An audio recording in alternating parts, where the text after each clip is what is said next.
National academy में आज हम लाइट के बारे में, फिजिक्स में जैसा कि हमने स्टार्ट कर दिया था लाइट, और जिन्होंने हमारी शुरुआत की वीडियो नहीं देखी है उसको देखें। उसके देखने के बाद इस वीडियो को देखेंगे तो आपको ज़्यादा से ज़्यादा समझ में आएगा।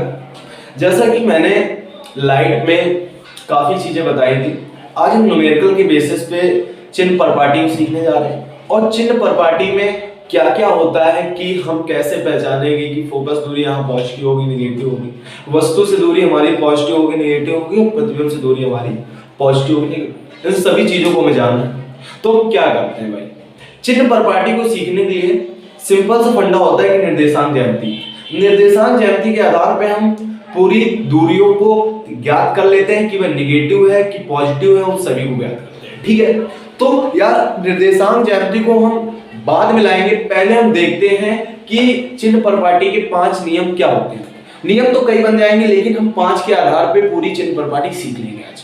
तो जो पहला नियम होता है भाई मेरे, जो पहला नियम होता है वो नियम ये है कि फर्स्ट नियम हमारा ये क्या देता है कि हमेशा क्या करना है, हमेशा जो किरणें आएंगी वो बाईं ओर से आएंगी, दर्पण हो, लेंस हो इत्यादि कुछ भी हो। मतलब हम कभी भी लाइट के टॉपिक को उठा रहे हैं और लाइट के टॉपिक में हम दर्पण हो या लेंस हो तो हमेशा किरणें कहां से आती हैं, बाईं ओर से। फर्स्ट पॉइंट, ये सिंपल सा पॉइंट है। क्या है कि किरणें हमारी हमेशा दर्पण हो, दर्पण या लेंस दोनों पर प्रकाश किरणें हमेशा बाईं ओर से आती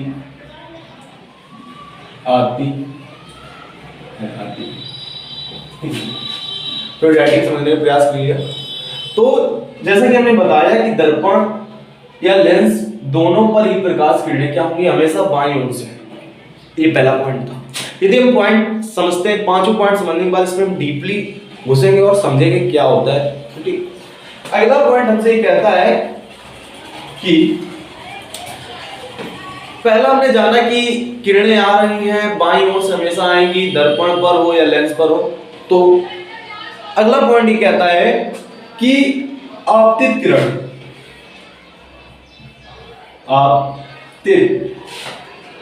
किरण की दिशा में मापी गई सभी दूरियां धनात्मक होती है। बहुत सिंपल सी चीजों की बात करें कि दूसरा पॉइंट हमसे ये निकला कि आपतित किरण की दिशा में, क्या आपतित किरण यहां है, आपतित किरण ये है। अब आपतित किरण की दिशा में नापी गई सभी दूरियां, आपतित किरण की दिशा में नापी गई सभी दूरियां क्या होती, धनात्मक दूरियां। इसी प्रकार इसका विपरीत बनाओ, क्या बनाओ, विपरीत बनाओ। क्या विपरीत बनाए, इसका विपरीत बनाना है हमें। हम कहेंगे कि आपतित किरण की दिशा में नापी गई सभी दूरियां धनात्मक थी, तो आपतित किरण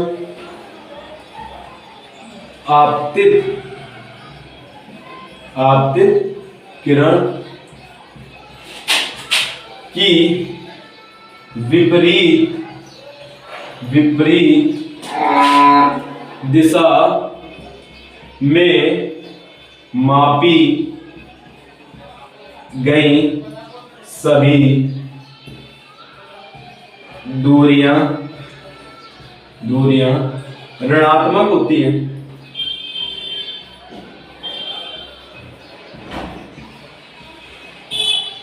ऋणात्मक होती है। हमें लगता है तीनों पॉइंटों कोई आपको दिक्कत नहीं। क्या हमने कहा, पहला पॉइंट था कि दर्पण तथा लेंस दो प्रकाश, दोनों पर प्रकाश क्या होता है, हमेशा बाएं ओर से जाता है। दूसरा पॉइंट था कि आपतित किरण की दिशा में नापी गई सभी दूरियां हमारी क्या है, धनात्मक, और उसके विपरीत दिशा में नापी गई सभी दूरियां ऋणात्मक। फिर यहाँ पे चौथा पॉइंट ये हमसे कहता है कि भाई कि दर्पण या लेंस के ध्रुव, दर्पण या लेंस के ध्रुव के साथ मुख्य अक्ष के साथ हम क्या करते हैं, प्रतिबिंब हो वस्तु इत्यादि सभी की लंबाइयों को लेते हैं। मतलब नहीं समझ में, मतलब कहा हमने कि वस्तु से दूरी, प्रतिबिंब से दूरी, फोकस दूरी इत्यादि सभी दूरियां ध्रुव के मुख्य अक्ष के साथ नापी जाती है, ध्रुव से मुख्य अक्ष के साथ नापी जाती है, ध्रुव से मुख्य अक्ष के साथ नापी जाती है। तो क्या होगा, वस्तु से या प्रतिबिंब से और फोकस दूरी हमेशा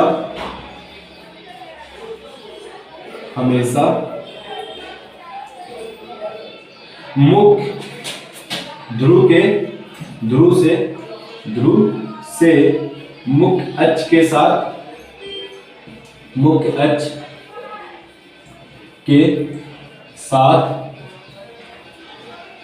साथ नापी जाती है। ठीक है, क्या होती है, नापी जाती। थोड़ा नीचे लिख गया है तो हम बोल देते हैं, क्या लिखा हमने, वस्तु से, प्रतिबिंब से और फोकस दूरी से हमेशा ध्रुव से मुख्य अक्ष के साथ नापी जाती है क्या, दूरी। क्या दूरी, हमेशा क्या नापी जाती है, दूरी। तो हमें 4 पॉइंट, लास्ट पॉइंट जो है वो मोस्ट इंपॉर्टेंट बनने वाला है। ठीक है, और ये 5 पॉइंटों के आधार पर हम न्यूमेरिकल को सॉल्व कर सकते हैं। तो 5वां पॉइंट क्या है, इसको बिगाड़ देते हैं, समझ में आ गया होगा। 5वां पॉइंट है बड़ा, लेकिन उसको हम आसान बना के थोड़ा इजीली समझेंगे। क्या होता है कि यदि पहला पॉइंट इसमें, इसको 5वां पॉइंट जो है इसमें पॉइंट वाइज समझ लेते हैं कि जो मुख्य अक्ष होता है, मुख्य अक्ष जो होता है ये मुख्य अक्ष है। अब मुख्य अक्ष के ऊपर की ओर प्रतिबिंब या वस्तु, मतलब मुख्य अक्ष, ये क्या है, मुख्य अक्ष। अब इस मुख्य अक्ष के ऊपर प्रतिबिंब की लंबाई हो, वस्तु की लंबाई हो, हमेशा क्या होगी, धनात्मक होगी। नई बात है, हमने कहा कि मुख्य अक्ष है। अब मुख्य अक्ष के ऊपर की ओर प्रतिबिंब की लंबाई हो, वस्तु की लंबाई हो, वो हमेशा धनात्मक होगी। और यदि प्रतिबिंब की लंबाई या वस्तु की लंबाई नीचे की ओर, किसके नीचे की ओर, मुख्य अक्ष, ये क्या है, मुख्य अक्ष। अब मुख्य अक्ष के नीचे की ओर तो सभी क्या होगी, निगेटिव होगी। इतनी बात क्लियर हो गई। तो इसको हम लिख देंगे भाई, क्या लिख देंगे, कि लिख देंगे कि वस्तु या प्रतिबिंब की लंबाई मुख्य अक्ष के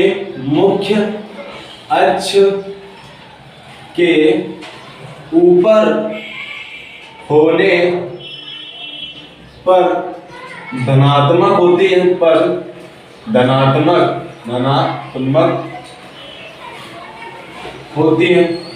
धनात्मक होती है, ठीक है, क्या होती है, धनात्मक होती है। इसी का उल्टा, ये पहला पॉइंट, इसी का उल्टा दूसरा पॉइंट, वस्तु या प्रतिबिंब की लंबाई मुख्य अक्ष के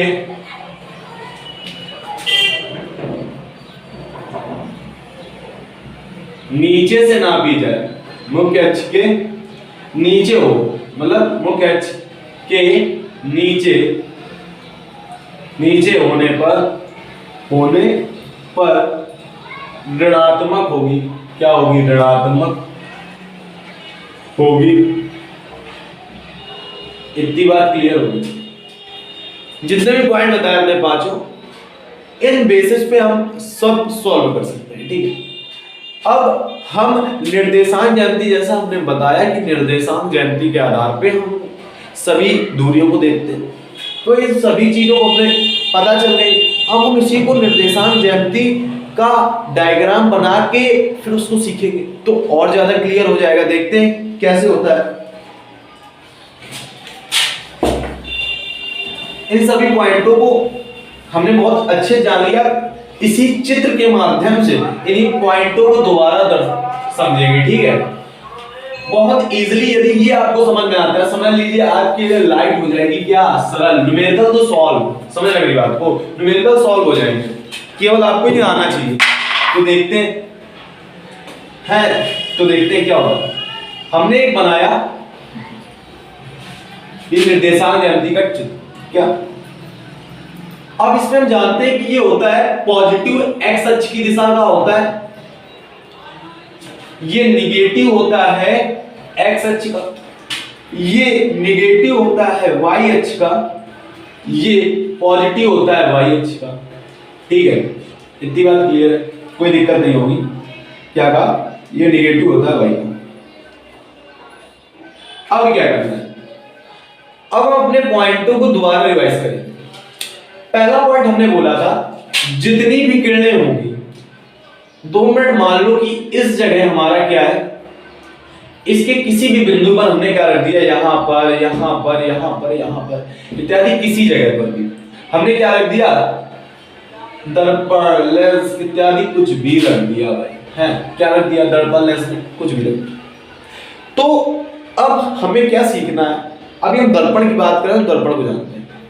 हमने कहा दर्पण यहां रखा है, तो पहला पॉइंट हमने कहा था कि हमेशा किरणें बाईं ओर से आती है। बायां क्या है ये, तो हमेशा किरणें बाईं ओर से आती है, ये बाईं ओर से है।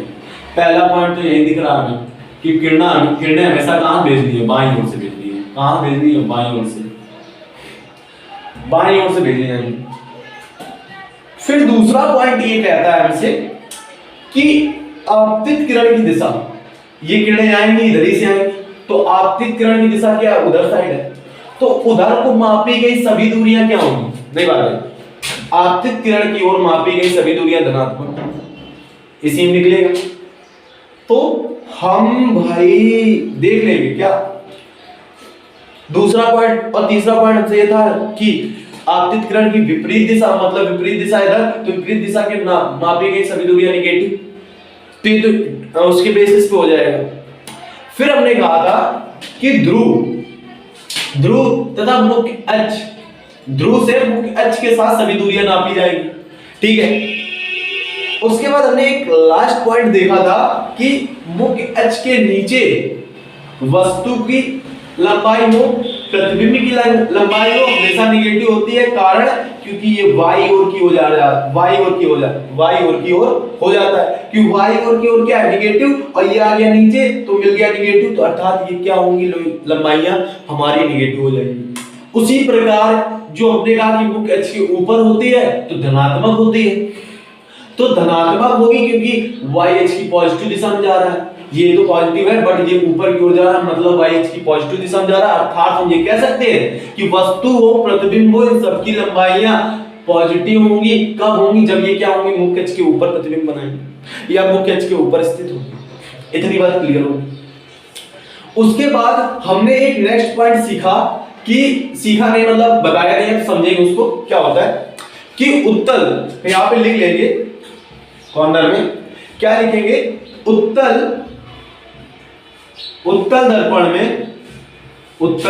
में फोकस दूरी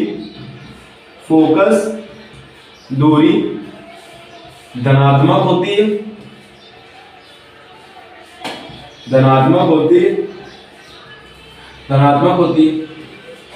ठीक है। उसके बाद नेक्स्ट पॉइंट यहां लिख लेंगे, अवतल दर्पण में फोकस दूरी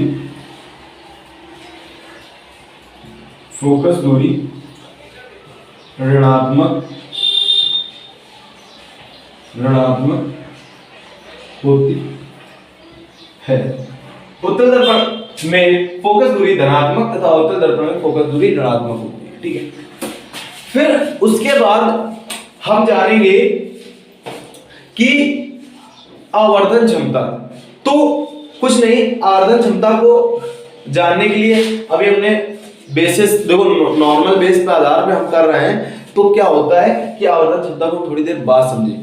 अब इसके बेसिस पे इन सभी चीजों को चिन्ह प्रपाटी जैसा हमने सीख लिया है। अब इसके आधार पे एक जो मोस्ट इंपॉर्टेंट सूत्र होता है, वह सूत्र हमारा कई जगह उपयोगी होता है, तो उसका आज प्रूवमेंट देखते हैं।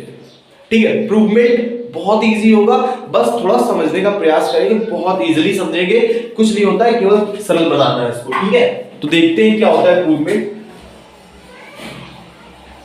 जैसा कि एक हमने प्रूवमेंट पढ़ा है, 1/f equal to 1/f equal to 1/f equal to होता है हमारा 1/u प्लस 1/v। ये पढ़ा है, मतलब ये कौन सा प्रूवमेंट है भाई? ये हमारा प्रूवमेंट है फोकस दूरी, वस्तु से दूरी, प्रतिबिंब से दूरी के बीच संबंध। क्या हमने ये वाले इसकी इस प्रूवमेंट की बात करने जा रहे हैं। 1/f equal to 1/u plus 1/v। ठीक, इस प्रूवमेंट को आज जानिए भाई, बहुत ही इजीली तरीके से, बहुत ही टिप्स वाइज समझेंगे। हम बात करने जा रहे हैं यूवी एफ में संबंध और क्या होता है संबंध, चित्र के माध्यम से सीखेंगे। चित्र बना लिया, अब देखते हैं कि इसमें क्या होता है। पहले हम चित्र की भाषा समझते हैं, चित्र में क्या बनाया है, तीर जैसा क्या है, समझते हैं, देखते हैं। तो यार 2 मिनट देखो, ये जो ओ डैश है, ओ डैश है, ये वस्तु है कोई। ठीक है, ये क्या है? वस्तु है, और इस वस्तु से किरणें निकल रही है। क्या निकल रही है? किरणें निकल रही है। हम कहेंगे इस पूरी लैंग्वेज में, माना क्या किया, माना M1 M2 एक अवतल दर्पण है। क्या है? M1 M2 एक क्या है? अवतल दर्पण है, तथा इस अवतल दर्पण के मुख्य अक्ष पर कोई वस्तु O डैश स्थित है। क्या कहा?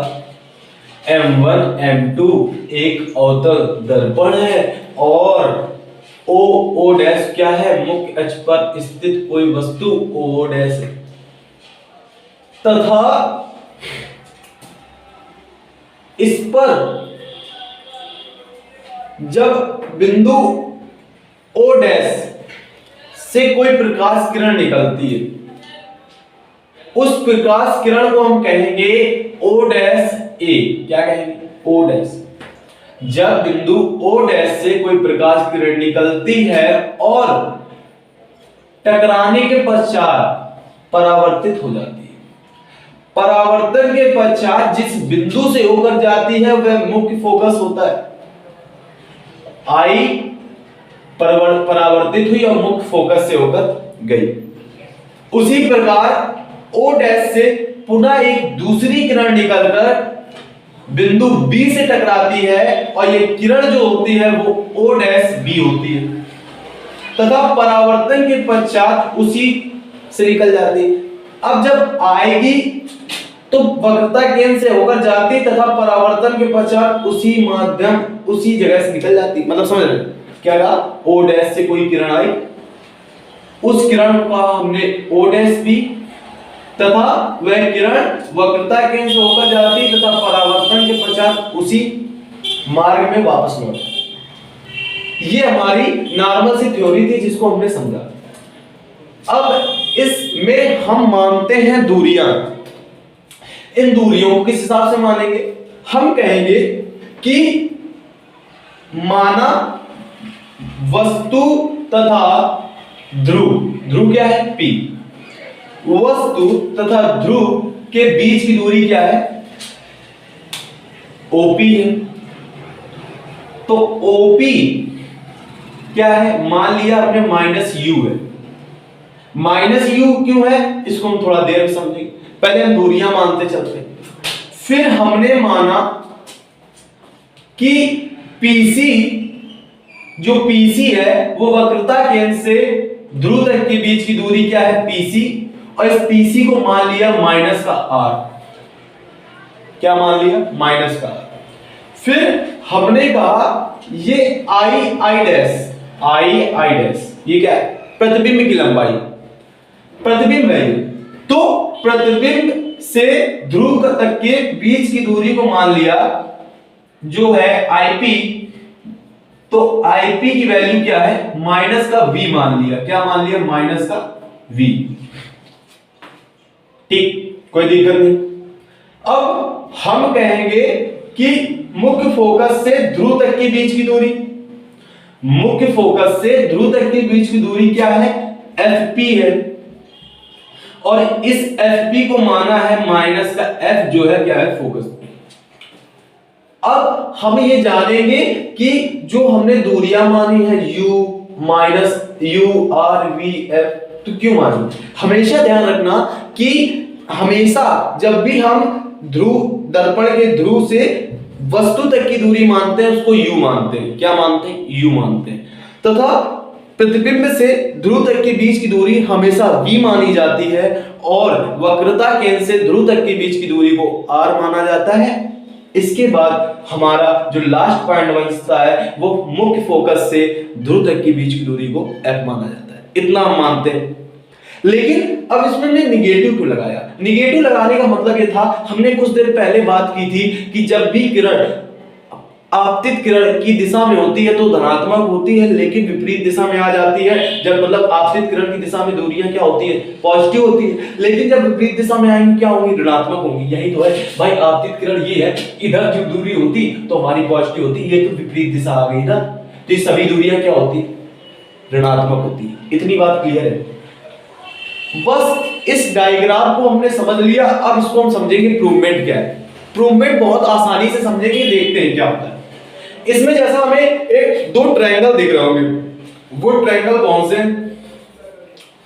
पहला ट्रायंगल दिया गया है ओ डैश सी, ट्रायंगल कौन सा, ओ डैश सी, तथा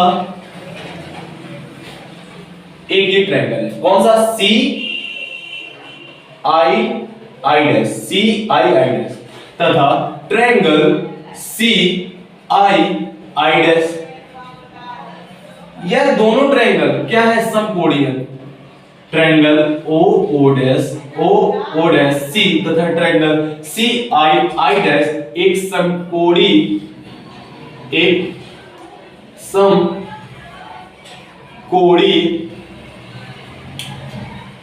त्रिभुज है।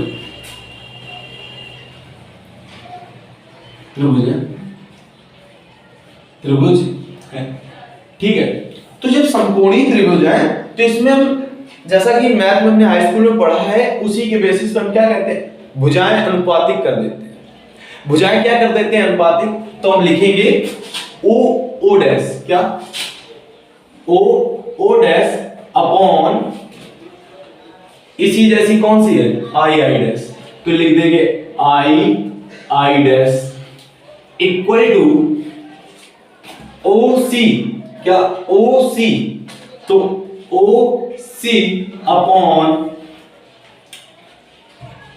सी आई, क्या कहा, त्रिभुज ओ डैश सी तथा ट्रायंगल आई डैश सी एक समकोणीय त्रिभुज है, जिस कारण इनकी भुजाएं क्या है, अनुपातिक। तो O dash upon I dash, O C upon I C या सी आई। ठीक, इसको हमने इक्वेशन माना फर्स्ट, इसको इक्वेशन क्या माना, फर्स्ट। इसी प्रकार हमें दो त्रिभुज और दिख रहे हैं, एक ये त्रिभुज हमें दिखा था और एक ये दिखा था।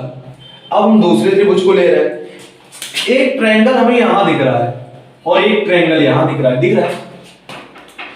अब इन दोनों ट्रायंगलों में यही नियम लगाना है।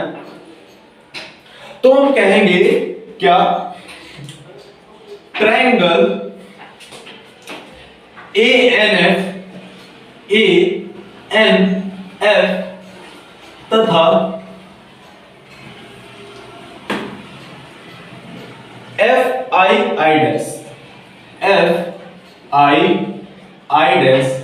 एक समकोणी त्रिभुज है। क्या है? समकोणी त्रिभुज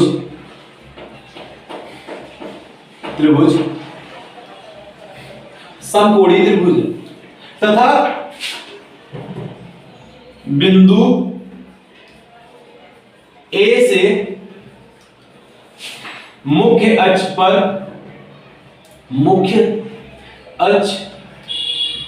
पर लंब AN डाला। क्या डाला? AN, लंब AN डाला। ठीक, जैसा हमने वहां पे भुजाएं अनुपातिक की थी वैसे हम इन दोनों त्रिभुजों में भुजाएं क्या करेंगे? अनुपातिक करेंगे। तो देखते हैं AN क्या? AN अपॉन I डैश इक्वल,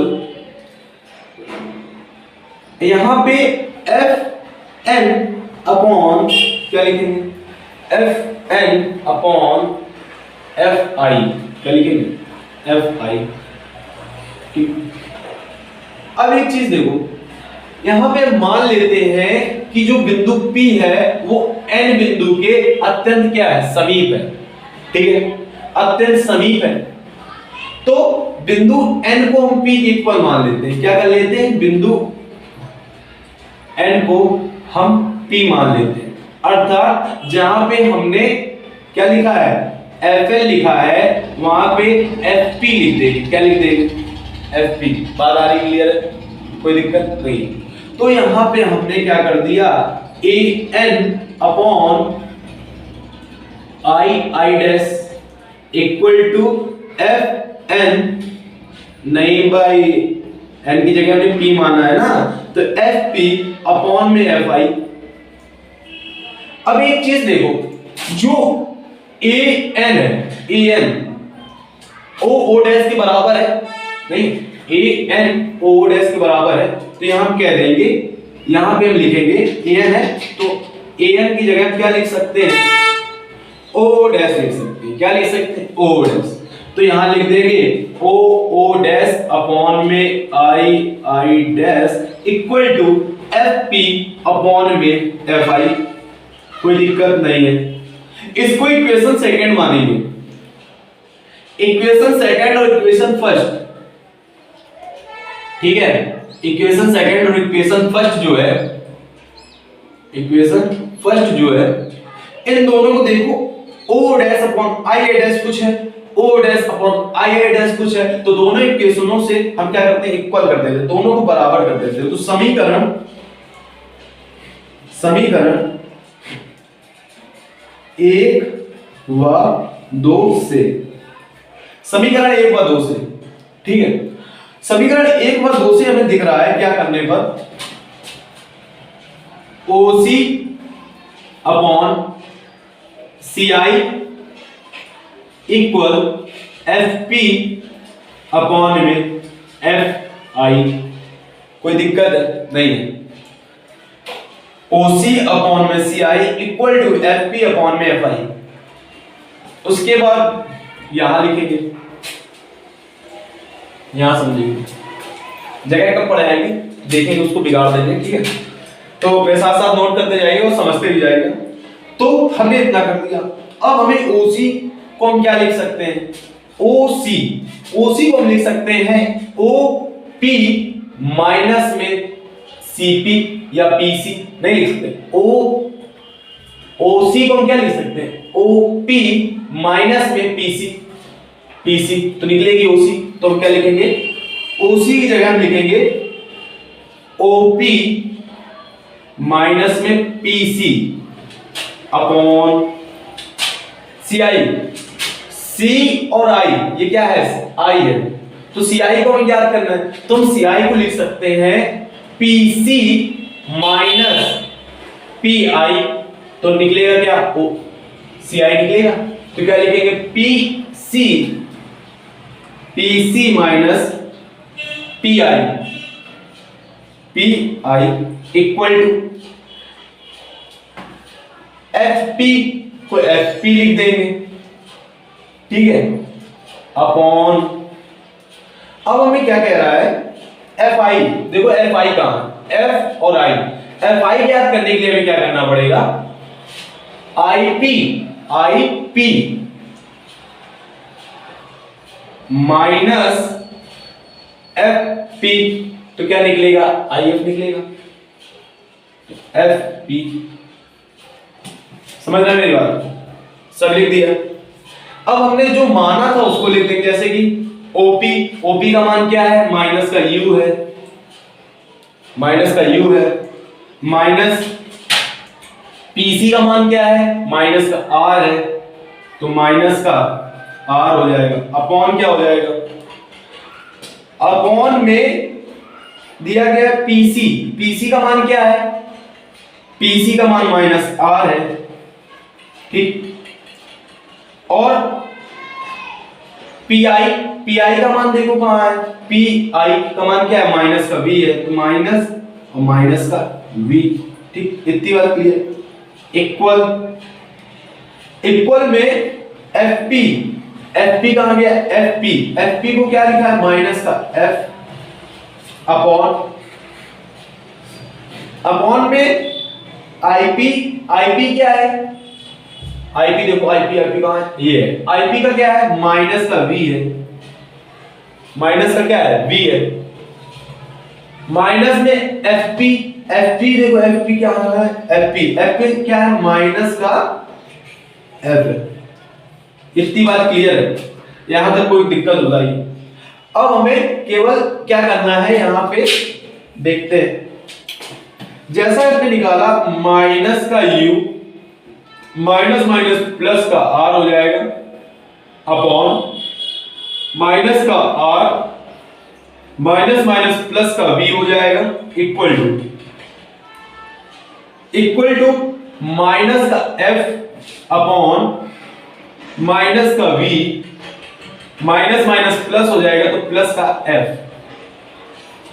अब हमने एक सूत्र नॉर्मल है जो पढ़ा है, वो क्या होता है, F इक्वल टू होता है R/2 होता है, नहीं दिख रहा है, ऐसे लिख देते हैं, जैसा कि हम जानते हैं F इक्वल टू होता है R/2, तो R इक्वल टू हो जाएगा 2F, तो R की जगह 2F पुट करते हैं, वैल्यू देखते हैं, माइनस का U प्लस का 2F अपॉन में माइनस का 2F प्लस का V इक्वल टू माइनस का F अपॉन में माइनस का V प्लस का F। अब हम क्या कैलकुलेशन करते हैं यार, कैलकुलेशन क्या करते हैं, गुणा करते हैं, ठीक है, गुणा करते हैं, तो माइनस का U प्लस का 2F ब्रैकेट माइनस का V प्लस का F ब्रैकेट इक्वल टू क्या लिखना है, माइनस का F ब्रैकेट में माइनस का 2F प्लस का V, तिरिया गुणा करा दिया, इसको इधर ले आए, इसको इधर ले आए, गुणा करा दिया, ठीक। इसके बाद गुणा करा के हम लिखते हैं, ठीक है, आ नहीं पाएगा तो इधर लिख देंगे थोड़ा, तो देखते हैं, तो क्या होता है, माइनस प्लस का uv हो जाएगा, प्लस का uv हो जाएगा, फिर u का गुणा इससे कराओगे तो माइनस का uf हो जाएगा, क्या हो जाएगा, uf हो जाएगा, ठीक। उसके बाद 2f का गुणा कराओ, किसका, 2f का गुणा, 2f का माइनस की गुणा कराओगे तो माइनस का 2fv हो जाएगा, अब 2f का गुणा अगेन कराओगे तो हो जाएगा प्लस का 2f स्क्वायर हो जाएगा। क्या हो जाएगा? 2f square equal to minus minus plus 2f square minus का fv। ठीक है, माइनस का fv। अब आएगा नहीं तो यहां लिख देते हैं, यहां दिख रहा है, ये दिख रहा है। ठीक है, इतना नोट हो गया होगा, समझ में आ गया होगा, तो यहां में काट देते हैं। तो जैसा कि हमने क्या निकाल लिया है, हमने निकाल लिया है uv माइनस का uf माइनस का माइनस का 2fv, ठीक, प्लस में 2, अरे यार बाहर चला गया, चलो कोई बात नहीं, नीचे लिख देते हैं। ठीक है, हमने निकाला है uv माइनस में uf माइनस का uf माइनस का 2fv प्लस में 2f square equal to 2f square minus का fv। ठीक है, अब यहां से देखो माइनस का fv इक्वल टू उधर है, तो यहां पे क्या बचेगा? माइनस का, देखो uv लिख दिया माइनस का uf, इसमें इसको इधर ले आएंगे प्लस हो जाएगा, तो ये माइनस होने पे क्या बचेगा? माइनस का fb बचेगा। क्या बचेगा? fb। ये से ये कैंसिल हो जाएगा, इक्वल टू, कोई दिक्कत नहीं है। अब क्या किया है? uv लिख दिया और इन सभी को उधर ले गए, तो मतलब fu प्लस में fb आ गया। अब क्या करना है? एक छोटे सा काम करना है, हम यहां करेंगे कि uvf से भाग देने पर, क्या देने पर? भाग से भाग देने पर, भाग देने पर जब भाग देंगे तो u v अपॉन में u v f equal to f u upon में u v f प्लस में f v अपॉन में u v f। ठीक, इतनी बात क्लियर? इसको रेस कर देते हैं, नोट कर लिया होगा, ना नोट किया हो तो पीछे जाकर आप स्क्रीनशॉट लेकर नोट कर सकते हैं। ठीक है, तो इसके बाद यहां हम देख रहे हैं uv से uv कैंसिल हो जाएगा, तो 1 अपॉन f बचेगा इक्वल टू, यहां पे uf से uf कैंसिल हो जाएगा, तो 1 अपॉन b बचेगा, प्लस में uv से नहीं fb कैंसिल हो जाएगा, तो 1 अपॉन में u बचेगा। आज ही हमने, ये हमारा हो गया क्या? फार्मूला। ये हमारा किसमें संबंध हमने निकाला? uvf में संबंध निकाला। भाई ये जो प्रूवमेंट था, इस प्रूवमेंट के बेसिस पे कई सवाल जाते हैं और आएंगे भी, बट ये प्रूवमेंट हमें आना चाहिए। ये तो अवतल दर्पण के आधार पे हमने बताया, उत्तल दर्पण के आधार पे अगले वीडियो में हम बात करेंगे। और जैसा कि मैंने बताया कि चिन्ह प्रपाटी जो है न्यूमेरिकल के बेसिस पे होती है। यदि आप चिन्ह प्रपाटी आपको आती है तो न्यूमेरिकल भी आपको क्या होंगे? आसान होंगे। तो भाई हमने आज इतनी बात कर ली और आगे बात करेंगे नेक्स्ट वीडियो में।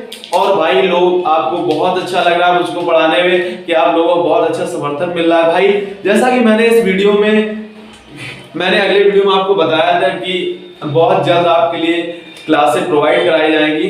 कुछ प्रॉब्लम के कारण नहीं आ पा रहे, लेकिन बहुत ही जल्द कंपटीशन भी हम लेके आएंगे। ठीक है, और आज इतना ही रखते हैं। Bye bye, good night, tata, see you.